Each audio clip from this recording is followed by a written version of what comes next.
어떤 분이 인생은 한 방이다 이런 얘기를 한 적이 있습니다. 지금도 인생의 한 방을 노리는 사람들이 상당히 많은 거죠. 한 방 하면 가장 먼저 떠오르는 것이 로또 복권입니다. 어떤 곳은 1등만 무려 30번 당첨되었다고 해서 유명한 로또 복권의 집이라고 해서 알려진 곳이 있는데, 그곳은 토요일만 되면 문전성시를 이루는데 차들이 얼마나 많이 빽빽하게 들어섰는지 모릅니다. 그러니까 한 방을 꿈꾸는 사람들이 상당히 많다는 것을 알 수 있습니다. 이 한 방을 꿈꾸는 사람들은 돈만 있으면 모든 것이 해결된다고 맹신하면서 살아갑니다. 그러나 우리가 인생이 돈으로만 살 수 없다는 것, 돈으로만 행복할 수 없다는 걸 잘 알고 있습니다. 시편 1편은 진정한 행복이 무엇인가에 대해서 잘 알려주고 있습니다. 그리고 어려움을 어떻게 극복하는 것에 대해서도 분명히 얘기를 하고 있습니다.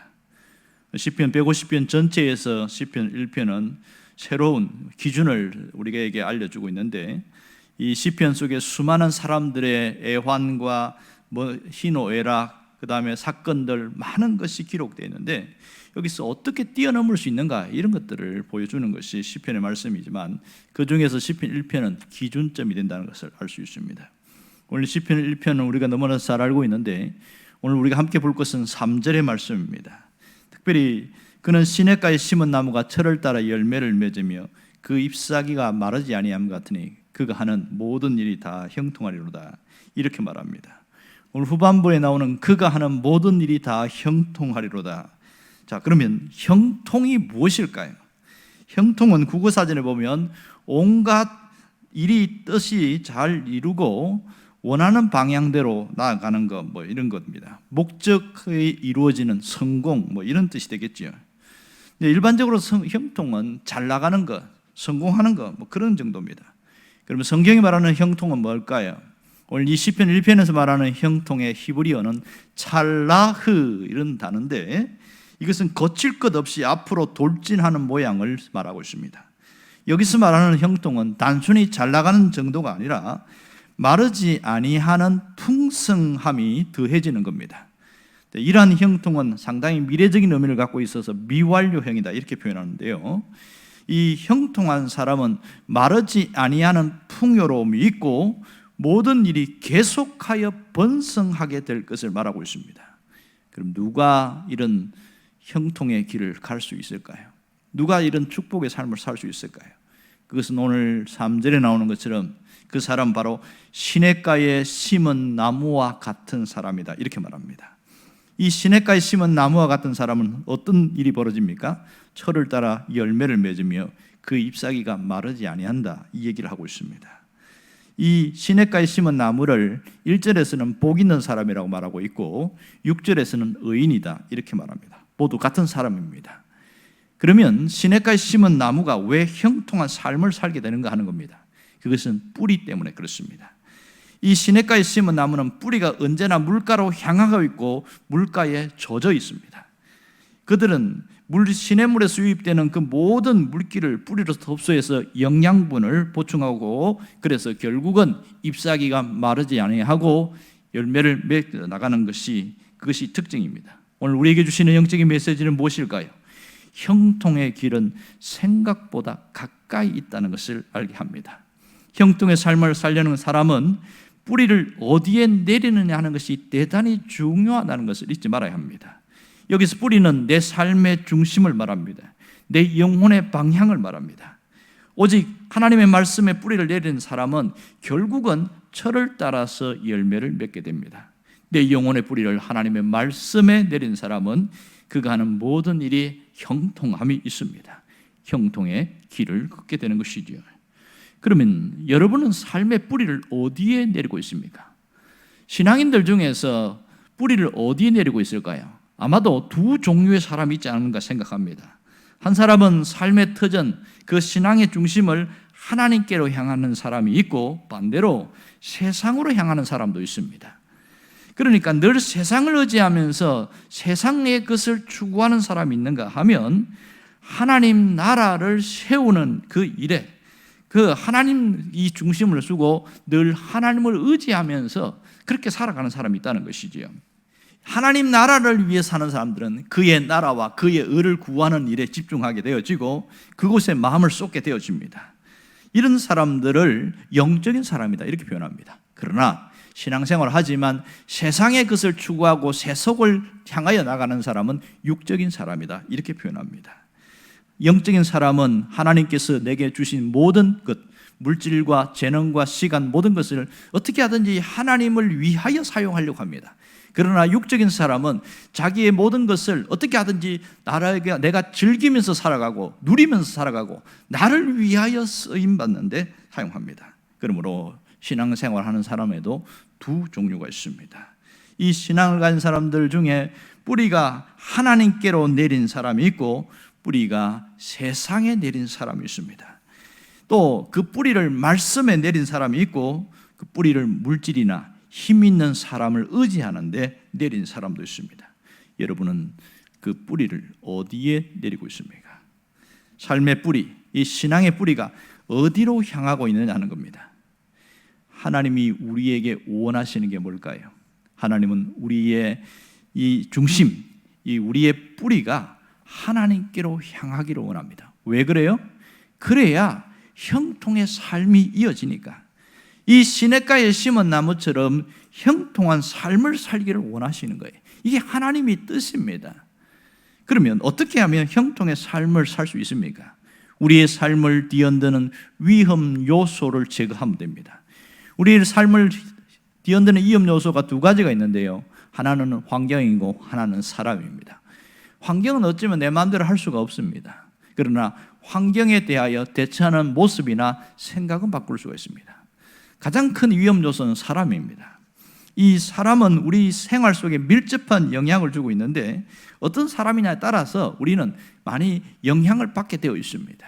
오늘 성경에는 세 종류의 사람이 우리에게 큰 영향을 주고 있는데 그것이 바로 악인과 죄인과 오만한 자들이다 이렇게 말합니다. 그들과 가까이 하면 무슨 일이 일어날까요? 배가 흔들리는 것처럼 삶이 요동치게 된다 이런 얘기를 하고 있습니다. 왜 형통한 삶을 살지 못하느냐? 그것은 내 삶을 흔드는 세력들이 있기 때문에 그렇다는 겁니다. 여러분, 이런 사람들과 가까이 하면 형통이 아니라 불통이 되어지겠죠. 열리는 삶이 아니라 막히는 삶이 반복되겠죠. 행복이 아니라 불행이 찾아옵니다. 기쁨이 아니라 슬픔이 찾아옵니다. 안심이 아니라 근심하게 되어지겠죠. 평안이 아니라 불안이 밀물처럼 밀려옵니다. 결국은 이런 자들은 나에게 소망을 주지 못하고 낙심과 절망에 빠지게 하는 것이 특징입니다. 여러분, 우리의 삶을 뒤흔드는 이 위험 요소를 제거하면 벌써 반은 형통의 길에 가 있다는 것을 알아야 합니다. 정말 하나님은 우리를 형통의 길로 가기를 원한다는 것을 기억해야 됩니다. 이러한 형통의 삶을 결단하고 그렇게 위험 요소를 제거하는 사람은 또 한 가지 해야 될 일인데 그것은 뭐냐면 우리 속에 있는 옛 삶의 모습을 청산해야 됩니다. 옛 삶이라는 것은 예수 믿기 전에 옛 사람의 삶을 말합니다. 그러니까 옛 사람이라는 것은 우리가 예수 믿기 전에 옛 본성, 죄의 본성 뭐 이런 게 되겠지요. 우리 삶을 지배하는 그런 죄의 본성이 우리에게 점점 멀어지면 멀어질수록 형통의 길은 더 가까이 가고 있습니다. 자, 그러면 옛 삶의 가장 대표적 특징이 뭔지 아세요? 염려입니다. 왜 염려가 일어나냐? 일어나는 상황의 시선을 빼앗겼기 때문에 염려가 일어납니다. 일어나는 그 상황과 시선에 빼앗긴 사람은요, 염려에서 도무지 벗어날 수가 없습니다. 그래서 예수님은 이 염려에 대해서 강하게 메시지를 전하고 있습니다. 뭐라고 이야기한 줄 압니까? 너희가 염려하여 이르기를 무엇을 먹을까, 무엇을 입을까, 무엇을 마실까, 그렇게 염려하지 말라는 거죠. 이는 다 이방인들이 구하는 것이라. 그러니까 신앙인들이 염려하는 것은 이방인들의 삶을 방식을 따라가는 것이다. 그 얘기하고 있는 겁니다. 그런데 우리는 거기에 대한 각성이 별로 없어서 뭐 염려하면 사는 것이 익숙합니다. 당연하게 생각합니다. 예수를 오래 믿었는데도 염려가 우리 속에서 떠나지 않는 경우가 굉장히 많습니다. 왜 그럴까요? 이것은 분명히 예수를 안 믿는 사람들의 삶의 방식인데 왜 이렇게 되어졌을까요? 너무나 익숙해서 그렇습니다. 그렇게 살아온 것이 아주 익숙해서 당연한 것처럼 생각되어진 겁니다. 그러나 분명한 것은 예수를 믿었는데 염려가 우리 삶을 잠식하게 되어지면 그 사람은 형통의 길에서 또 한 번 갈라지게 된다는 것을 알아야 합니다. 염려는요, 희한하지요. 이것도 하나의 묵상이라는 것을 알아야 합니다. 우리 삶에 염려가 우리를 잠식하는 걸 하나님은 원치 않습니다. 그런데 하나님은 원치 않고 나도 원치 않는데 왜 이 삶이 반복되는가? 염려를 묵상하기 때문에 그렇습니다. 하나님의 말씀만 묵상하는 게 아니라요, 어떤 상황이나 예기치 않은 사건, 그것에 대해서 늘 생각하면서 근심하고 걱정하고 염려하는 것, 이것도 묵상이라는 걸 알아야 됩니다. 우리가 생각하지 않아서 그렇지, 묵상이라는 게 뭡니까? 그것을 계속 고민하고 생각한다는 뜻이거든요. 우리는 염려를 묵상하지 않고 말씀을 묵상하는 자가 되어야 됩니다. 염려는 우리의 모든 에너지를 빼앗아갑니다. 우리의 모든 것을 무너뜨리게 만드는 것이 염려입니다. 그래서 주님은 염려에서 돌아서라, 돌이키라, 이것은 옛 삶의 모습이다, 그 얘기를 하고 있는 것이죠. 여러분, 염려를 뿌리째 뽑아내기 시작하고 그것이 훈련되어지게 되면 염려보다는 하나님을 생각하고 염려가 아니라 말씀을 더 묵상하게 됩니다. 이제는 여러분들이 말씀을 더 묵상하는 자가 되기를 원합니다. 이 염려에서 벗어나기만 하면 형통한 삶에 좀 더 가까이가 있습니다. 말씀의 뿌리가 내 영혼에 깊이 내리면 형통의 삶이 이어지는 것을 말입니다. 오늘 여기 보면 말씀을 먹고 말씀의 뿌리를 내릴 때에 자연스럽게 내려지는 결과가 뭐냐? 형통이다, 이렇게 말합니다. 그러니까 오늘 본문에 보면 철을 따라 열매를 맺으며 그리고 그가 하는 모든 일이 형통하리로다. 여기에는 열매와 형통이 같은 표현으로 쓰이고 있다는 것을 잘 봐야 됩니다. 열매 맺는 삶이 형통한 삶이다, 그 얘기하고 있는 것이지요. 결국은 말씀의 뿌리를 내리고 살아가니까 자연스럽게 형통이 주어지는 겁니다. 형통을 위하여 가는 것이 아니라 내가 열매 맺는 삶을 살려고 하다 보니까 그것이 우리에게 자연스럽게 나타나는 것이지요. 이게 얼마나 놀라운 일입니까? 여러분, 신앙생활은 생각보다 힘들고 어려운 게 아니에요. 원리와 방법을 내 삶에 터득하게 되기 시작하면 쉬워집니다. 그래서 잘 믿으려고, 올바로 믿으려고만 중심만 잡기 시작하면 그 다음에 내 삶은 점점점 달라지는 것을 알 수가 있습니다. 오늘 시편 1편은 우리에게 형통한 삶이 무엇인지를 정확하게 보여줍니다. 끝까지 형통의 삶이 이어지려고 하면 딱 한 가지만 하면 됩니다. 그것은 순종입니다. 순종을 결단하면 됩니다. 그가 하는 모든 일이 형통하리로다. 이 형통은 순종의 결과라는 것을 잊지 않아야 됩니다.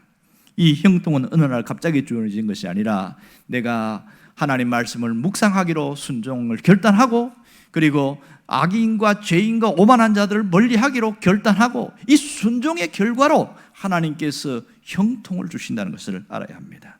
순종을 가능케 하는 것이 무엇일까요? 내가 마음먹다가 안 되는데 이게 가능케 하는 유일한 도구는 묵상에 있습니다. 2절에 나오는 것처럼 내가 묵상을 할 때에 순종의 길로 가게 만들더라는 겁니다. 말씀 묵상은 순종의 삶을 살게 만든다는 것을 알아야 합니다. 말씀을 즐거워하고 주야로 묵상하는 삶을 살아가는 그 사람은 나도 모르게 어느 날 형통의 삶을 살고 있다는 겁니다. 삶의 형통은 하나님의 말씀을 사랑하고 말씀을 주야로 묵상하는 사람입니다. 말씀의 뿌리를 내리고 살아가는 사람에게는 바로 이러한 일들이 나타나고 있다는 사실을 알아야 합니다. 여러분, 순종을 두려워하지 마십시오. 용기를 내면 되고 매일매일 결단하면 됩니다. 그러면 하나님은 우리의 영혼에 풍요로움을 주시고 우리의 삶에 넘치는 하나님의 길로 열어가시는데 이것이 결국은 형통으로 나타난다는 것을 알아야 됩니다. 형통의 길은 생각보다 가까이 있습니다. 날마다 형통의 길을 걸어갈 수 있기를 주의 이름으로 축원합니다. 기도하겠습니다.